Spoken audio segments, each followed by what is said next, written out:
नमस्कार, मी डॉक्टर करुणा. बरेच वेळा पेशंट्स म्हणतात की जसं शारीरिक थकवा आहे त्याचबरोबर मानसिक थकवाही जाणवतो. यालाच आपण मेंटल एक्झॉशन असं म्हणतो. म्हणजे मेंटली आपण खूप एक्झॉस्ट होतो किंवा मेंटल फटीग असं असतं. आता याचे सिम्पटम्स कोणते असतात? एक तर कॉन्सन्ट्रेशन इश्यूज असतील. ओके, म्हणजे एखादी गोष्ट वाचली तर ती पटकन लक्षात राहत नाही, अभ्यासात लक्ष लागत नाही किंवा कोणतीही गोष्ट करतोय आपण तर ते लगेच गोंधळल्यासारखं होतं. एखादी गोष्ट आपण ऐकली आहे तर ती पटकन लक्षात राहत नाही, म्हणजे मेमरी इश्यूज असू शकतात, कॉन्सन्ट्रेशन इश्यूज असू शकतात. असं बरेच वेळा पेशंट्स म्हणतात की असं वाटतं की डोक्यावरती एखादं ओझं ठेवलेलं आहे. ओके, प्रत्येक गोष्टी जिथे आपल्याला लक्ष लावावं लागतं त्या गोष्टींचा ताण यायला लागतो.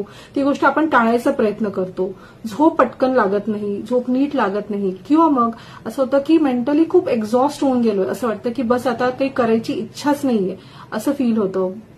बर्नआउट स्टेट असं वाटतं खूपच, किंवा मोटिवेशन खूप लो असतं, चिडचिड खूप होते त्याच्यामध्ये, विचारांचा गोंधळ खूप होतो, बरेच विचार जे असतात ते मनात चालू राहतात.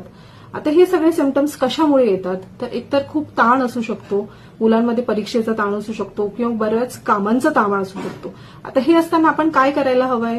तर एकतर जे काही त्रास आहे, जे काही ओव्हर थिंकिंगचे विचार असतील ते विचार लिहून काढायला प्रयत्न करा. सगळे विचार एका कागदावरती लिहायचे. थोडंसं वॉकला जायचं. मुलांमध्ये जर आपण स्टडी करत असणार त्यावेळेस 40 ते 45 मिनिटं अभ्यास करायचा, 10 मिनिटाचा ब्रेक घ्यायचा. ओके, थोडं रिलॅक्सेशन एक्सरसाइजेस करा, ब्रीदिंग एक्सरसाइजेस करा.